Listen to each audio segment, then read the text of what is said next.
আসসালামু আলাইকুম রহমতুল্লাহি ওয়া বারাকাতুহু। সবাইকে জুম্মা মুবারক।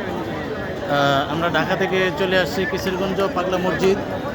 আলহামদুলিল্লাহ, দেখতে পাচ্ছেন আপনারা হাজার হাজার মুসল্লি এখানে চলে আসে পাগলা মসজিদে। ঢাকা থেকে আসছে, অনেকে দূর দূরান্ত থেকে চলে আসছে। আপনারা দেখতে পাচ্ছেন মসজিদে কানায় কানায় ভরে গেছে, মুসল্লি বের হচ্ছে, অনেকে চলে গেছেন।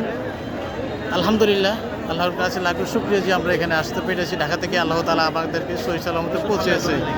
তো আপনারাও এখানে চলে আসবেন পাগলা মসজিদে দেখার জন্য। হাজার হাজার মানুষ আসে এখানে মসজিদ দেখার জন্য। আপনারাও চলে আসবেন, এসে একদিন জুমার নামাজ আদায় করবেন। দেখেন মানুষ, যে অনেক মুসল্লি, অনেকে চলে গেছে। এই যে ওই পারে, রাস্তার ওই পারে ওই গাড়ি ঘোড়া ঝঞ্ঝট, অনেক মানুষ আছে, হাজার হাজার মানুষ। আর কি বলবো, দেখা যায় না, আমরা তো দেখছি, নিচের থেকে দেখাইতেছি মসজিদ, এখনও মসজিদের ভিতরে অনেক লোক সমাগম।